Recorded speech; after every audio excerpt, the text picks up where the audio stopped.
For 20 years, we've been creating innovation in the CX industry, and now we're seeking out brilliant new perspectives on CX you just won't find anywhere else. I'm Richard Owen. Welcome to the CX Iconoclast.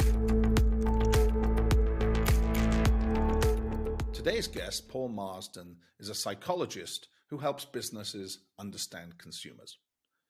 Our conversation covers a lot of ground based on his somewhat unusual specialization, but I really appreciate the way in which his views and guidance are based on research and analytics. Paul has his fingers, you might say, in many pies. He's a lecturer at the University of the Arts, London, a consumer psychology researcher and consultant through Syzygy and Brand Genetics, and he's featured recently in an award-winning documentary film, I Am Gen Z. I was glad to get Paul talking about the research and ideas that captivate him because he offers a lot of counterintuitive perspectives on the underlying concepts and principles behind customer experience. Paul, for example, shares some thoughts on myths about Gen Z. He would argue the most diverse generation ever and the second generation of digital natives. He looks at how their values of honesty, kindness, and fairness will impact the way businesses operate. We talk about what could be an oxymoron, digital well-being, and what the data tells us about that particular issue. We talk about how businesses should think about using technology to respond really to the three core needs of humans: autonomy, relatedness, and competence. I think you'll find this a fun one. So, Paul, thanks very much for joining us from London. And I guess given, one of my earliest recollections of your work was a presentation you did years and years ago, and you introduced me to the peak end rule. And it really sort of, as much as you can say about any idea, it sort of rocked my world because for some reason that had escaped me, and it struck me as so important in the context of customer experience.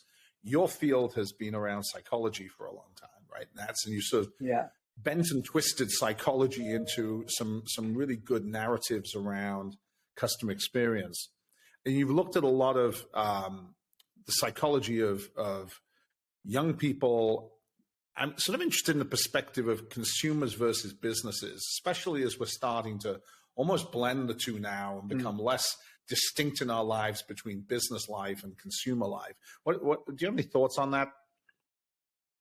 Yeah, I think it's actually generally a good thing that we don't have this divide. Somehow when we walk into work, we step into a new brain or a new organism. And so there's been a lot in sort of B2B and B2C, as if they're completely different animals, but you're basically dealing with humans. And we've got the same wetware in our brains and the same operating system in our minds working. And so I think there's some certain degree a divide, an artificial divide between the two. But there are key differences, I think, between how we act as individual consumers as how we act when we're in work mode or in a company. Yeah, so we've seen the two converge. Would you agree? I mean, maybe that the whole notion of doing business on video conferencing has been a big driver of it because we're projected into people's lives. We're sort of thrust into their living room. I mean, we're having a conversation now. If we met in an office, I wouldn't get to see, the sofa you have, right? There's a little part of your life. Your life is projected into our conversation. It's a business conversation, but I'm getting a glimpse into your personal life. Yeah, you are, and I think that's more a reflection of.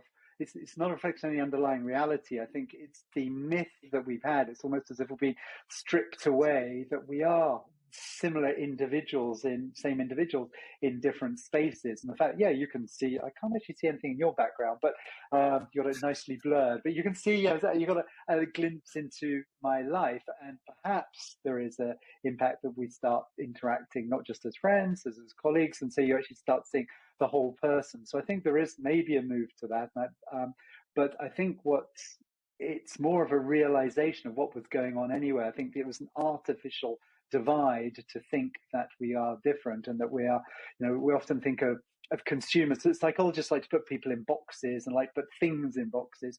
And so we kind of, the two basic boxes in the way that people think One is kind of it's a heuristic mindset, which is kind of all based on little rules of thumb, working on gut feel, intuition, and that's kind of the consumer, this kind of instinctive consumer. And then suddenly we go into systematic mode of thinking, which is sometimes called system 2, when we step into business and we sometimes become very rational and we start thinking things through.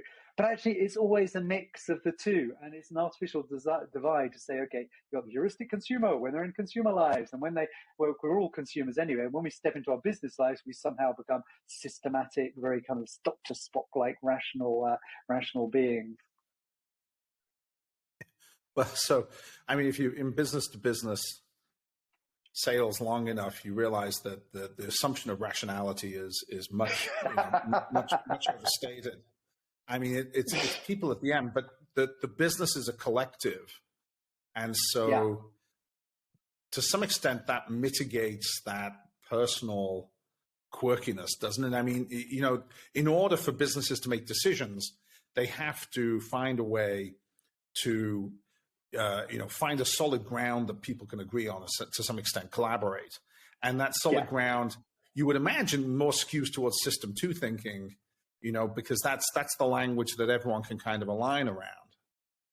100%. So I think you're right, and you've got this sort of collective or decision making going on, and there are rules and there are processes and there are ways of getting things through, and so stage gates, etc., and so negotiation. So it is a lot more rational.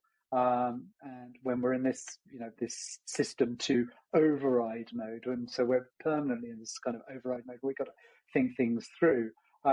But at the same time, I think we can sometimes, to your point, we can overplay it. I remember when just after meeting you, I actually, I swallowed I drank the Kool-Aid around Net Promoter and the whole, and the power of advocacy and propensity to recommend being a really good way of shorthand to know whether you're actually delivering a good experience. And so I went to a bank a retail bank. I was living in Paris at the time, and was talking the whole shebang, saying, look, propensity to recommend, that's the gold standard. You've got to be remarkable. You've got to be fabulous. And I was around, it was actually quite a senior table, and everybody was like, yeah, this is it. We've got to do that. We've got to just focus on shifting spend into driving propensity to recommend. And I got driven to the airport very kindly by the director of communications at this large French bank. He said, Paul, I completely buy what you're saying, but you know what? I can't show my mistress this. And as we passed under this huge billboard with the bank. And so the idea that it's actually just an ego trip. A lot of sort of business is an ego trip, and that has nothing to do with system 2 rational thinking. And I think sometimes we can overplay it. Yeah, I mean, if we talk about economics, the notion of rationality, which had held true for just about all economic research for an awful long time, right?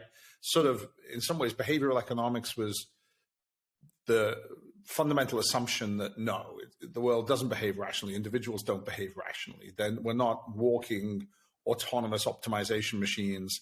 And, I think we all remember the first time we read Dan Ariely's book and sort of went, oh, that's it, right? Yes. Yeah. You don't need to get much beyond the title, sort of predictably irrational, and you go, okay, that's it. I think the predictability about it, though, is the interesting part. Despite our irrationality, there is an underlying set of logic. And, I'm a big believer in incentives. And I think at the end of the day, when you look at corporations and you look at them as collections of individuals, you're dealing with an incentives and alignment problem, right? At the end of the day, when you talk about a French bank that maybe ego plays a big role, it's a failure of incentive structure. Somebody has decided that their personal ego is more important than accomplishing a goal for which they would presumably be rewarded. And so we've worried about this for years in business, issues of agency, the distinction between principals and agents. And I wonder whether or not by personalizing business or hyper-personalizing business, are we stretching the gap even further between the ideal. Is stakeholder capitalism stretching us further away from achieving what our shareholders want? No, it's an interesting question. As a psychologist, I have to remain fairly mute on that. I'm not sure. I don't know whether it's stretching us. I think there is an acceptance now, into your earlier point, bringing people into people's lives and bringing the whole person to work and the role of authenticity. Yeah, perhaps we are bringing more of our beliefs and our values into work, and it's actually, it's maybe one of the explanations for why we're having so many problems with the Great Resignation, with bad behavior in companies, because people are saying, well, no, look, I don't leave my values, I don't leave myself at the door. I'm actually bringing that to work, and you guys have got to kind of be up to it. So perhaps it's an interesting explanation for why we seem to be having post-COVID problems with the return to the work of world. The world of work. Yeah, I think we'll only know probably in the future. We'll be able to look back and say, oh, that that was it. We'll get enough data, enough patterns. Yeah. You've done a lot of work on the sort of Generation Z, and as much as I think it's always with a note of caution when we bucket huge numbers of individuals into some collective group. Oh, they're all Generation Z, and they're going to behave in this very uniform fashion. I mean, what would you say has been the big learnings from your research, around that group? What would you share around that? I think quite a bit. So you must tell me to shut up when if I talk too much. I helped made a film on this called I Am Gen Z that was lucky enough to win Best Movie Award in the New York Film Festival. And so we actually asked Gen Z in their own voice to actually do little vox pops and clips about how they were feeling. And it was actually mostly around having a healthy tech life balance. And most of them feel they don't have a healthy tech life balance. But to your point, I mean, one of the characteristics of Gen Z is that they are the most diverse generation ever. And so you really can't bucket them. But there are a bunch of Gen Z myths. One is that all these things that we associate with being young, it's because they're young. So they don't, they're not better at multitasking than we are. They don't process information faster. They're not more creative. They're not more entrepreneurial. All these kind of myths that we roll out. We just cross out in pen millennials or Gen X and just replace it. That's kind of because they're young. But they do seem to have some differences, and the most notable one, I think, is that they are second generation digital natives. They get digital, and from a B2B perspective, that means that they have really good BS detectors when you're kind of selling in digital, because you can't sort of just, hey, use lots of digital techno jargon, and they'll kind of be. It's like, no, there is a default skepticism amongst the Gen Z. They believe they're being had over. Interestingly, the research that's been done shows that they have a slightly different value set, and we all have values, things that we believe are right and good in life. And Gen Z has 3 particular values that are different from older people like you and I, sort of Gen X and even millennials. And so their top values, and this is when you actually look at, you map their values set, are honesty, kindness, and fairness. And I think that's actually they are different priorities. And so, which kind of, when you understand that, you see that it explains quite a bit of this sort of backlash against dishonest and unfair businesses, and the desire to be kind to each other, to especially because there is a mental health crisis going on in this generation. Kindness, but not necessarily kindness to people, but also to the planet. And so I think with those 3 things, the HKF, honesty, kindness, and fairness, you actually get an insight into their mindset. And then the final thing for the monologue finishes that I think this mental health thing is that they're concerned with well-being. So 1 in 4 in Gen Z suffer from anxiety related problems, and so they're seeking safety, security, and sanctuary. And I think when you're either selling to Gen Z or you are Gen Z, realizing that this anxiety-related disorders, they do over-index. And it doesn't mean every, to your point, not every Gen Zer suffers from anxiety, but there is a population level uptick, and similar for depression. So 1 in 5 Gen Zs actually have suffered from a major depressive episode. And that's kind of lack of motivation, feeling down, feeling sad, which points to a way that if you're selling into a business that increasingly Gen Z, sort of mid-20s now, who are our clients, or they're looking for some positivity in the world, because they perhaps don't have as much. And then finally, on the kind of mental health, they're stressed. They're suffering from stress more. So they're looking for stress-free, easy options. I think in some surveys, up to 60% of Gen Z say they suffer from stress to such an extent that it prevents them from functioning in their everyday life, whether in business or in their personal life. And this is way over what we experienced when we were younger, when we were their age, and when millennials were. And I think so. If you understand the kind of the mental health, anxiety, depression, stress, you look at their value set. Around honesty, kindness, and fairness, and understand that they are digital natives, second generation digital natives, mobile. They expect a digital seamless experience, and anything less, you'll just get shut out. Sorry, and I'll shut up now from the monologue. But I love talking about Gen Z because I'm hopeful about them. They're a fabulous generation. I think we dismiss them as these waifs and snowflakes, but no, they've got so much to offer, and they're bringing a new, I think, more human approach to work, life, and business. Well, so it's interesting when you think about the ramifications for how we think about customer experience and how we think about delighting customers. Now, as consumers, you can start to look at a whole series of values and elements that are important. I mean, the digital narrative is pretty obvious, right? At some point, if businesses haven't got the digital narrative at this point, they're really struggling to catch up with the modern era, right? And legitimately figuring out the right combination of digital, making the right digital decisions. Okay, we recognize these are all hard, but if you're sitting there saying, I'm not sure about this whole digital business, it's a newfangled idea, then I'm not sure there's much we can do for you.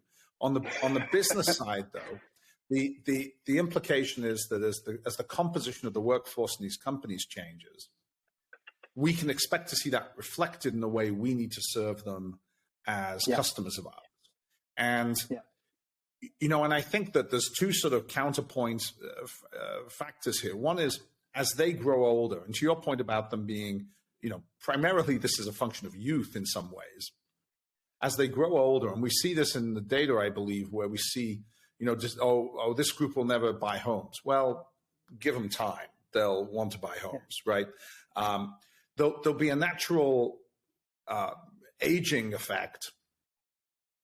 And as people move up through organizations and they get more senior, does that also change their perspective, right? I mean, if you're, I remember the first time I was given any sort of exposure to profit and loss management in the company. I was absolutely terrified. I had this very sort of naive view of how companies worked. And, I got my day job done and I went home at the end of the day. And you sit in a meeting where people are talking about, deficits and challenges and tough decisions. And you're like, oh my God, I've just sat down in a room where the world is a much meaner, nastier place where really hard decisions get made. And we all respond to that. And so there's going to be an impact. There's no doubt. It's going to be a transition. What'll be interesting to see whether or not, as people who are concerned about delighting business-to-business customers, do we have to change our tactics? Are we going to see in the data these buyers come back to us and say, it's not enough now just to deliver on basic excellence, right? We want to feel like our vendors have shared values. And I think this is a legitimate thing we're already seeing. We want to see that our vendors can connect with us in a way that we feel is more than just a transaction. And if there's an optimistic side to this, I would say we don't want business to be transactional. We don't want everything to be just about the lowest price product shipped in the most efficiency, the sort of everything's just a commodity. We want to believe there's room for relationships and innovation. And I think you're suggesting, that Gen Z will be very receptive to the idea that there's a lot more to this than just a transaction. And we should do business in many ways according to almost old-fashioned rules: trust, relationships. I think trust is absolutely key. I think where I haven't drunk the generational Kool-Aid as with the kind of this purpose-led thing. I've done I did a really interesting experiment where I'm talking about sustainability. So I've lectured at London College of Fashion, and so sustainability is big, moving to a more sustainable model. So we ran a focus group talking about the importance of sustainable fashion, doing sustainability, and why we need to sort of reduce the carbon footprint and the toxins involved with fast fashion. Everybody, and it was a Gen Z group, and they were so into saying, "I will boycott these brands if they don't embrace this sustainability." Then at the end of the session, which was the real purpose of the session, or during the break, they could break out, and they could either for a drink, they could either choose paper goblet with a jug of water pouring in, or some premium bottled water. Everybody took the premium bottled water. So there is a massive say-do gap between some of the rhetoric, and that's part of a function of youth. And so I wouldn't buy that, but necessarily buy that so much. But we know that trust is important because there is less trust. And actually, when you look at the data, Gen Z are actually more materialistic. If you compare us to, if you asked us at Gen Z's age, did we want to buy a home? Then fewer of us actually wanted to. Perhaps because they don't. That's maybe they haven't yet. They want to, and they want to have financial security. Perhaps because they don't have it. They're more ambitious. They want to be a leader. And I'm sort of working in various agencies. One of the issues is like how to attract and retain Gen Z talent, because they all expect to be kind of vice president within 3 nanoseconds of arriving. So I think there is and the transactional be careful what you ask for would be my advice. Yes. 100%. And then the transaction thing is really interesting because if you look at the rise of, I've got a colleague who's got a really weird life. He basically looks at dating apps and spends his whole day either on Grindr or Tinder, looking at photos and the rest of it. He's like completely mad. But anyway, do we want to go there? Is this the X-rated? But the whole the rise of hookup culture and transactional relationships, that is something that is very Gen Z. And it's kind of like if you want loyalty, get a dog. You got the rise of polyamory and poly, which is just kind of not was less of a thing. And so I think there's less expectations around. And so to a certain extent, I think the evidence is suggesting that if anything, Gen Z are setting out to be more transactional. They want to get value out of a deal right now or out of a transaction, and it will be assessed on its merits. It's not jam tomorrow. It's not promises in the future. It's like, okay, what am I actually getting? They're going to be rational buyers, which actually I think is ultimately a good thing. Well, it's more of a pure capitalistic model, right? At the end of the day, it's sort of like, let's get down to brass tacks. Yeah. Let's switch topics for a second. Digital well-being, which to my generation sounds like an oxymoron. In some ways, it's like, okay, that's simply not going to happen. But you've taken a good look at this, right? Looking at data, happiness, how all these things come together. Share a perspective on that. Well, so the digital wellbeing, I run a website called digitalwellbeing.org that sort of collates information and data around our relationship with technology and its impact on our wellbeing, which is our ability to experience life with positivity and purpose. And so that if you've got those kind of two things, that's how we psychologists we kind of define wellbeing. And there's lots of media hype around how digital is damaging our well-being. It's kind of it's toxic, and that it's increasing rates of depression, rates of self-harm, rates of anxiety, and there's a lot of this kind of correlational things like, well, Gen Z, they're not happy. What's different about Gen Z? Well, they're always looking at screen. It must be the screen's fault. And so there is a lot of media around it. But actually, when you look into the evidence, the actual our digital habits don't have a major impact on on our well-being.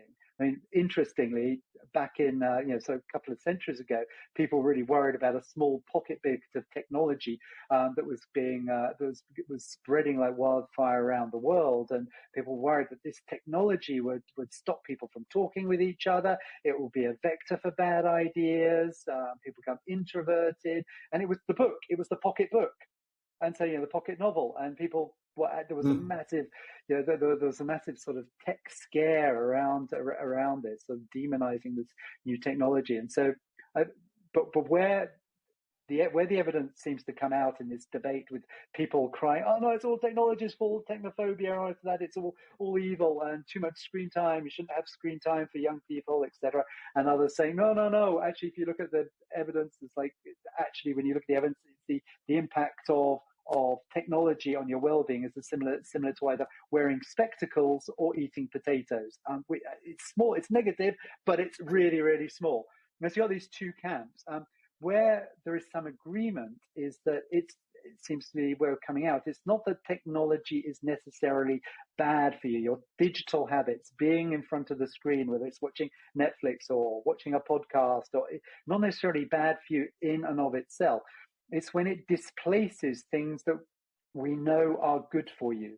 Looking after your body, pursuing your goals, being kind to each other, having relationships, being out in nature. We know the things that promote it, and when technology becomes a time bandit and stops us doing the things that do promote good well-being, that's when it has the effect. But it's not a direct, there's not some evil devil living in your computer or your digital device sort of damaging your well-being. It's just that when we start doing it and we don't do things that improve our well-being, it can have a secondary effect which damages well-being. I mean, fair enough, but don't you think to some degree technology designers have become much more astute at building addiction into their products, right? In some ways, if you're creating social media platform, for example, what makes your social media platform successful is finding ways to become a time bandit, right? Your primary objective is to become a time bandit the way you define it, right? Yeah. And you're much better at it.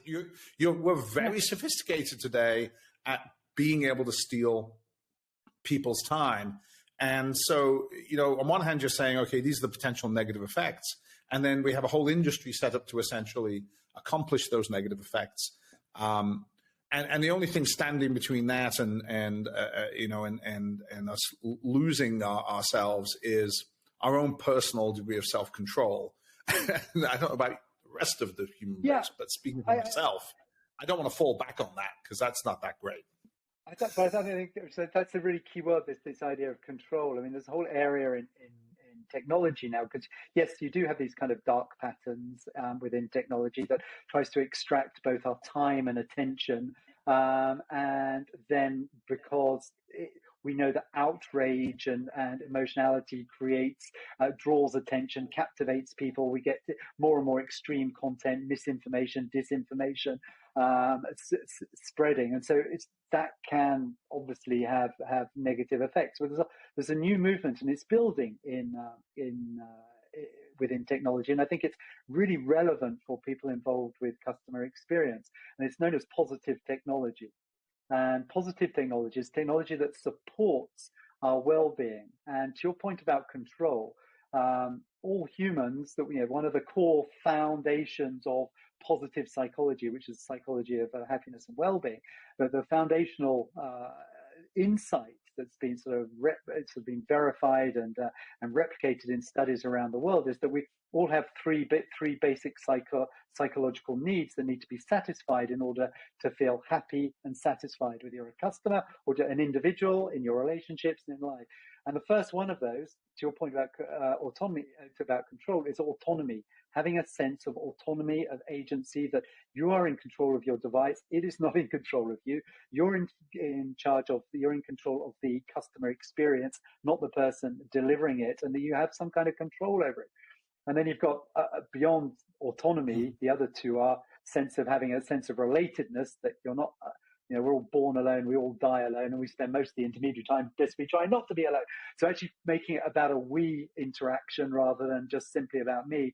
And then finally, C, which is I call it the arc of happiness for the three things. The third one is this idea of competence, that we are happy when we feel incompetent in the world, when we got the best deal, when the experience means we've got a great deal, we got what we wanted, and that we're investing our time and energy in the right people, the right job, the right products and services, and we're feeling competent. So if you can get so the whole of positive technology is built in terms of how can we support people's arc of happiness, their sense of autonomy, their sense of relatedness, and sense of competence. And that's why I think if we do that, if we move away from the dark patterns you talk about, I think technology can be a real be a real benefit to humans and humanity. I strongly buy into that, the personal mastery piece especially. I mean, I think at the end of the day, that's really intrinsic to people's ability, and from a perspective of people who are, most of our customers are highly analytical, they're data orientated, and they're also seeking to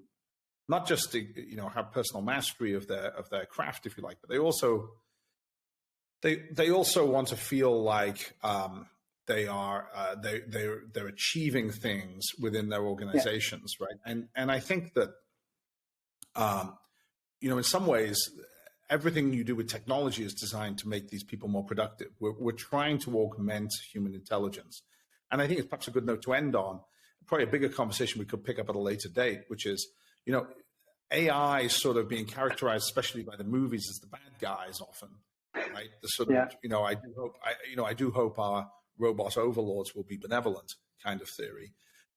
Contrasts, I think, with what I'm much more optimistic that all of these technologies are here to augment our decision-making, to make us higher levels of personal mastery, to make us feel better about what we do, sort of power armor, supercharge us up, make us more productive. Because speaking as an economist, if we're not more productive, we have a problem in the West. We need to improve our productivity.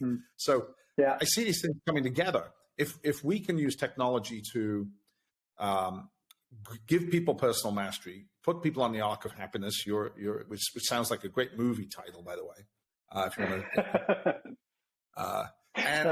to, basically find a way to create better productive outcomes for everyone. I think business will prosper. Some very, very interesting comments, Paul. Some completely counterintuitive for me. So thank you for that. And I think just sort of gets people thinking about, at a macro level, what's going on in the world and how is business going to look? What's the future of work? These are huge topics. And I think if we're trying to delight customers, if we're trying to build better businesses, and the two sort of we think are connected, understanding how people are going to process all this and what work's going to look like, sort of really, really critical. So thank you so much for taking the time. Hope we get to do this again soon. And really appreciate it, Paul. Thanks. Well, take care. Thanks very much. Great chatting with you, Richard. Bye. Thanks for listening to the CX Iconoclast from OCX Cognition. Subscribe wherever you get your podcasts so you won't miss any of our thought-provoking conversations. And please get in touch if you want to learn more about what OCX Cognition's predictive CX analytics platform can do for your business by providing complete insights into every account, continuously updated and connected to operations. You'll find contact info in the show notes.